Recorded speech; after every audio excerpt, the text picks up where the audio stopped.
The Lord be with you. And with your spirit. A reading from the Holy Gospel according to Mark. Glory to you, O Lord.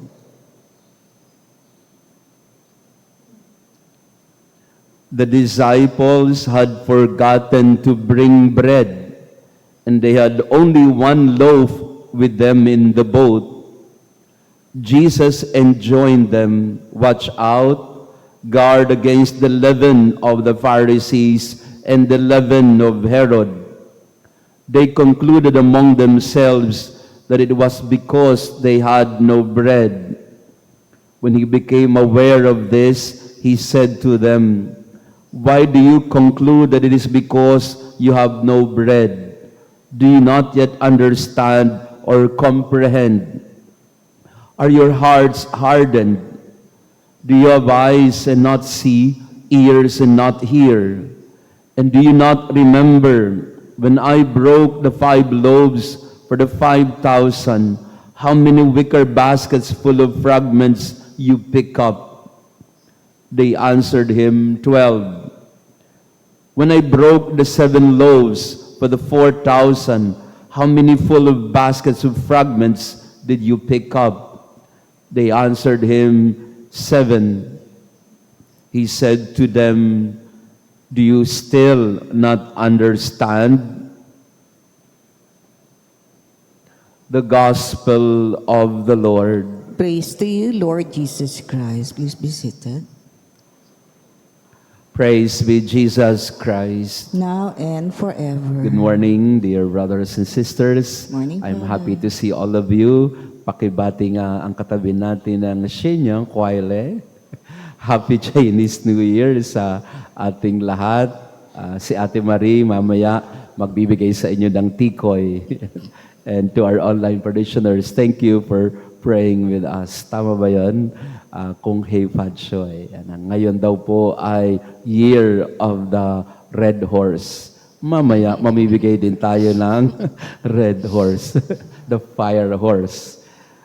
At tamang-tama po na ang kapistahan o Chinese New Year ay pagsisimula din sa mga kapatid nating Muslim ng Ramadan.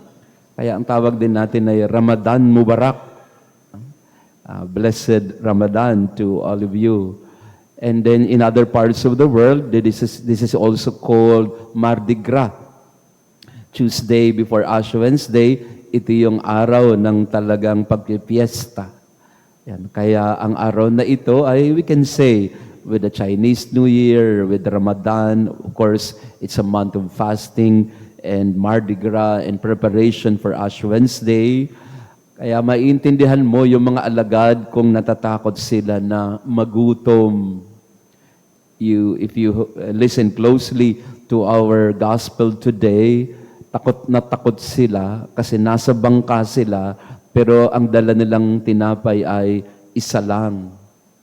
So they had only one loaf with them in the boat and they were so terrified kasi isang tinapay lang, paano magkakasya sa ating lahat dyan? Ang lalakas kumain itong mga alagad. I'm very honored and thankful na may mga bisita tayo, mga naka-ID pa sila, no? Nag-pilgrimage po ba kayo? Yeah. So thank you for coming to our church. Pero minsan, no, ganyan po tayo pag nagpe-pilgrimage o pag nagbabiyahe, dala yung buong bahay. Hindi ko alam sa inyo kung baga, isang araw lang naaalis, 3 bagang dala. No? Kasi ayaw, magutom. May mga kakilala ako dito, hindi ko na babanggitin ng pangalan. Pero mag-a-outing lang, tapos ang dala ay buong grocery store. Parang takot magutom. Pakitingnan ng katabi mo, takot magutom ka ba? May pupuntahan ka lang. Ito, mag-check po tayo ng mga bag. Sino ho dyan sa inyo ang may biskuit sa loob ng bag? Kasi nga, hindi, siguro dahil diabetic naman tayo, kaya ganan. Pero may mga tao na natatakot mawalan. Many of us are afraid of losing out, or our fear focuses us on what might run out. Baka mawalan tayo eh.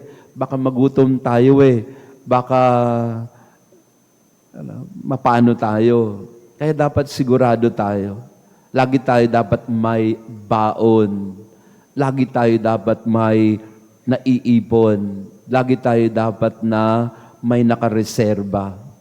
Tama din naman ito. Wala hong masama kaya nga mayroon tayong tinatawag na mga insurance policy. Pakitanong ang katabi natin, may insurance ka ba? Yan, nung isang araw po, nagkaroon kami ng survey sa mga parish priest. Nagtatanong po ang aming mga leader na yung bang simbahan ninyo ay insured. So we are also thinking about it nowadays na halimbawa itong parish church na ito, hindi po ito insured. No? Hindi po siya naka-insure. Kaya we are all being asked as parish priest na kailangan magkaroon na ng insurance policy ang mga facilities and buildings. Ang payos po, insured yan. Yung nakapaligid sa atin na mga structure, may insurance. Yung parish church, walang insurance pa. No? Kaya maganda po yan. Wala hong masama na nag-iisip tayo for the future and for other needs. Kailangan may health insurance, kailangan may life insurance, kailangan may school, mga school plan or insurance para sa mga bata and all that. Pero minsan nasosobrahan. Bakit nasosobrahan? Na parang gusto natin sigurado tayong di tayo mawawalan. Pero sa maraming aspeto din ng ating buhay, walang makakasiguro. Hindi tayo makakasiguro sa mga mangyayari. We just really have to have faith in the Lord. We have to entrust everything to the Lord. At yun ang sinasabi ni Jesus sa kanyang mga alagad. Takot na takot kayong magutom. Sino ba nagpakain sa inyo ng 5,000? Ilan ang natira doon? Ilang basket? 12 po. Nung pinakain natin ang ilang libong mga katao, ilan ang natira? May 7 basket. Pinaalala ni Jesus sa kanila yung ginawa niya sa kanila. Faith remembers who is with us. Fear focuses on what might run out in our life. Huwag masyadong takot. Huwag masyadong sigurista. Paubaya din natin sa Panginoon minsan yung mga ilang bahagi ang buhay natin kasi paki-check ulit ang katabi natin. May baong ka ba dyan? Okay lang yan. Okay lang. Huwag masyadong matatakot.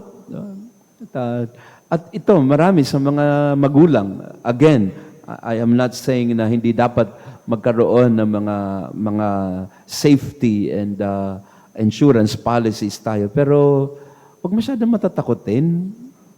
Minsan, pag binibilang mo yung laman ng wallet mo, sino pong mahilig gumawa ng ganyan? Yung binibilang yung laman ng wallet nila. Naku, I am 100 pesos away from poverty. Yan, may mga ganun tayong iniisip na, paano na tayo nito? Paano na kami nito? Wag.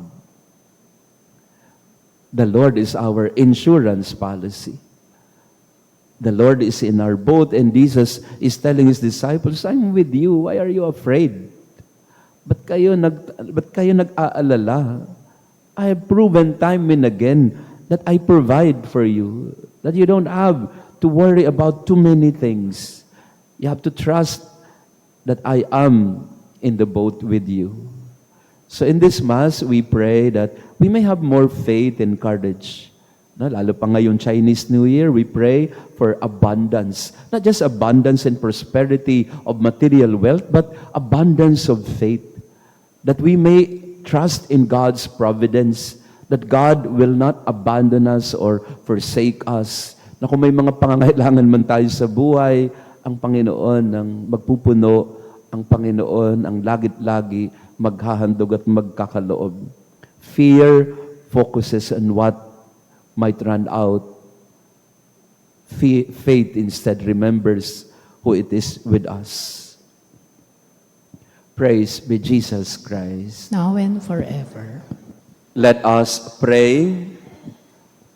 Having fed upon these heavenly delights, we pray, O Lord, that we may always long for that food by which we truly live, through Christ our Lord. Amen. Maraming salamat po ulit sa inyong pagdalo sa ating misa. Thank you for visiting us. Nakita ko sa ID ninyo from Baguio to Manila. Yan, talagang thank you po for making our church part of your itinerary. And ingat po kayo at magbaon kayo. No? Baka magutom kayo.